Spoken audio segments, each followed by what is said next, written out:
Pada bagian yang berikutnya, kita belajar tentang tata nama senyawa alkana, alkena, dan alkuna. Tata nama alkana dan alkena serta alkuna menurut aturan IUPAC atau International Union Pure Applied of Chemistry terdiri dari aturan tata nama alkana yang rantai lurus. Tata nama alkana yang rantai lurus menggunakan awalan N atau normal, kemudian diikuti dengan nama senyawa alkana sesuai dengan jumlah atom karbonnya. Contoh: CH3, CH2, CH2, CH2, CH3. Contoh ini tidak ada cabang yang menyertai strukturnya dan hanya berupa rantai lurus yang sebanyak 5, maka diberi awalan N pentana. Yang berikutnya adalah tata nama alkana yang memiliki cabang atau alkil. Ada aturan yang harus kita lakukan. Yang pertama, pilihlah rantai alkana yang terpanjang dan tentukan namanya sesuai dengan deret homolog alkana. Pada contoh berikut, rantai terpanjangnya adalah sebanyak 6 yang kita gunakan nanti sebagai rantai utama atau rantai induk. Maka nanti rantai induknya bernama heksana.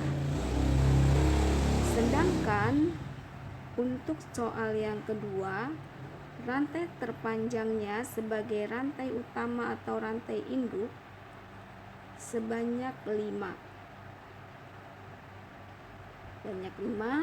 Sehingga sebagai rantai induknya akan memiliki nama pentana. Aturan yang kedua, rantai terpanjang diberi nomor dari ujung terdekat dengan cabang. Usahakan rantai cabang mempunyai nomor sekecil mungkin. Contoh berikutnya, penomoran diawali dari posisi sebelah kanan karena letak cabang CH3 lebih dekat dari sebelah kanan. Jadi bukan nomor satunya dari kiri.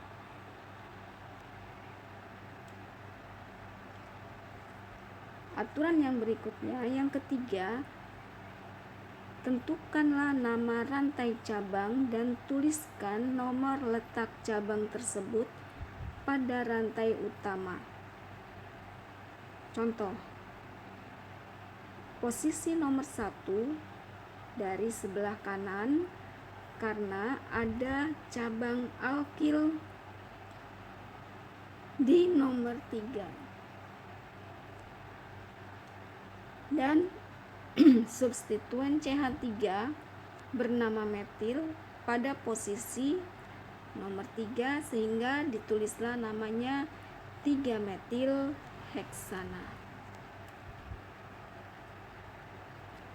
Yang keempat, jika ada rantai cabang lebih dari 1, urutkan penulisannya berdasarkan abjad.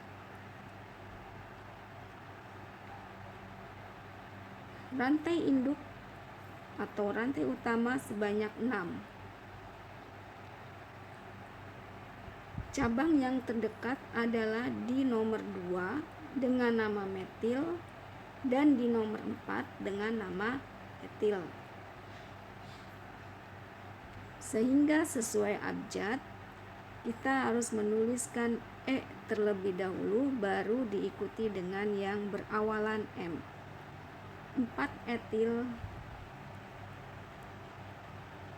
2 metil. Rantai utamanya adalah heksana. Jadi 4 etil 2 metil heksana. Jangan sampai terbalik. Bukanlah 2 metil 4 etil heksana. Ini salah.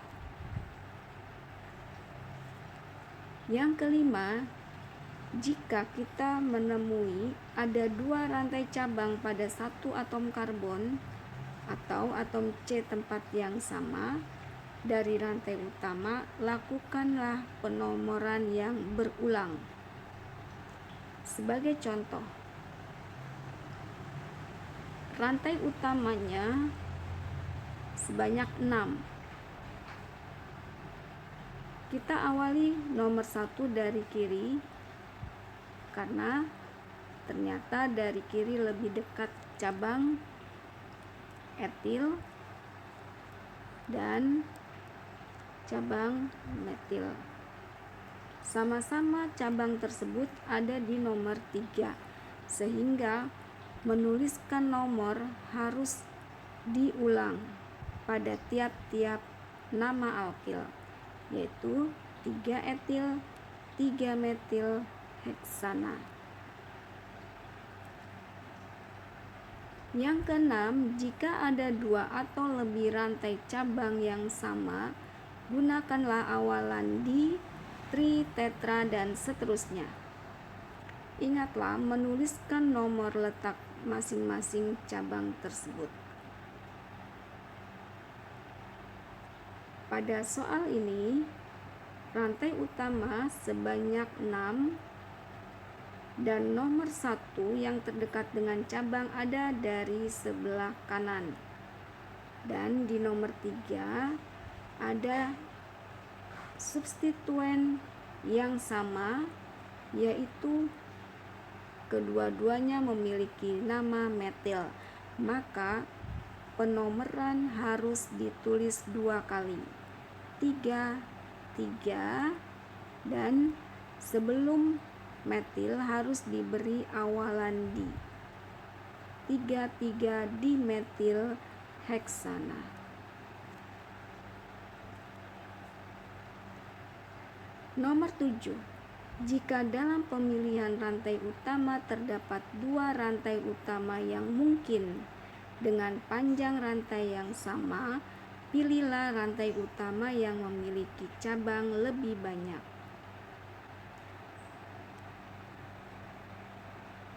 Sebagai contoh, perhatikan dalam hal ini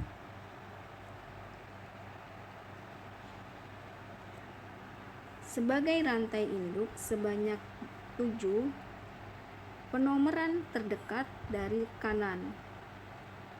Dan di nomor 2, 3, 5 ada cabang metil. Maka penomorannya itu harus dituliskan semuanya 2, 3, 5 karena ada 3 nama yang sama diberi awalan trimetil.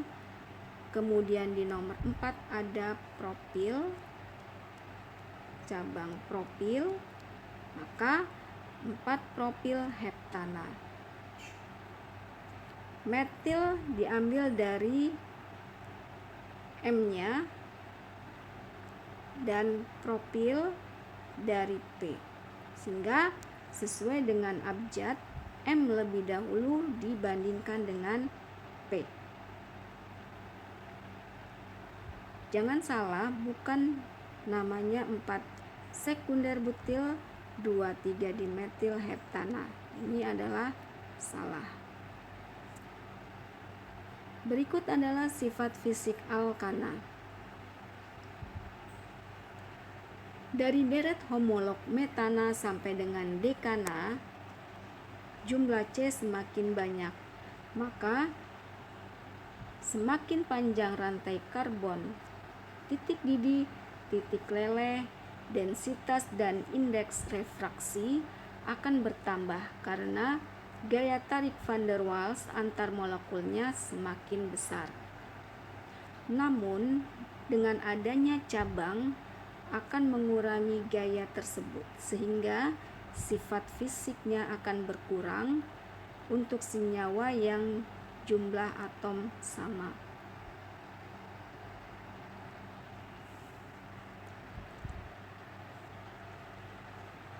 Berikut adalah tata nama alkena dan alkuna. Tata nama alkena dan alkuna rantai lurus menggunakan awalan nomor ikatan rangkap, kemudian diikuti dengan nama senyawa alkena atau alkuna sesuai dengan jumlah atom C-nya.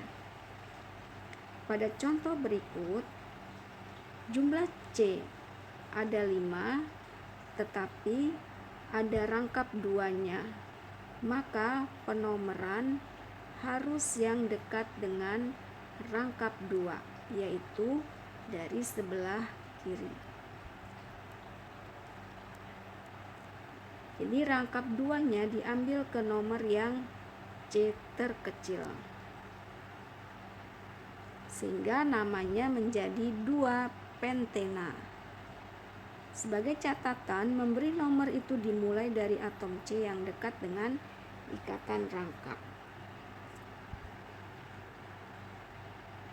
Yang berikutnya, tata nama alkena dan alkuna yang bercabang. Pilihlah rantai alkena, rantai induk, yang mengandung ikatan rangkap, terpanjang dan banyak cabang. Sebagai contoh, ada rantai induk atau rantai utama sebanyak 8. Penomeran diawali dari sebelah kiri karena lebih dekat dengan rangkap 2. Tetapi di nomor C, di nomor 5 ada cabang propil.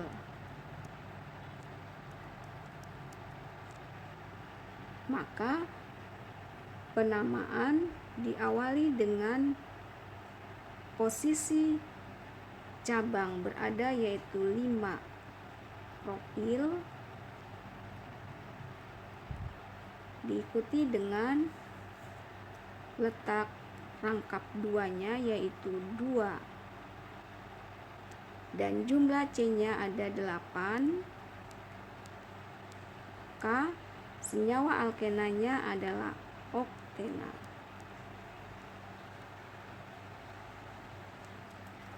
Lima propil, 2 oktena. Yang kedua, rantai terpanjang diberi nomor dari ujung terdekat dengan ikatan rangkap. Yang ketiga, beri nomor ikatan rangkap. Yang keempat, beri nama cabang dan nomor. Yang kelima, beri nama senyawa alkana, alkena, alkuna, nomor cabang, nama cabang, nomor ikatan rangkap, nama rantai utama. Yang terakhir, ada soal yang harus dikerjakan sebanyak 2 soal sesuai dengan materi yang sudah dipelajari. Selamat bekerja, sampai bertemu di sesi berikutnya. Assalamualaikum warahmatullahi wabarakatuh.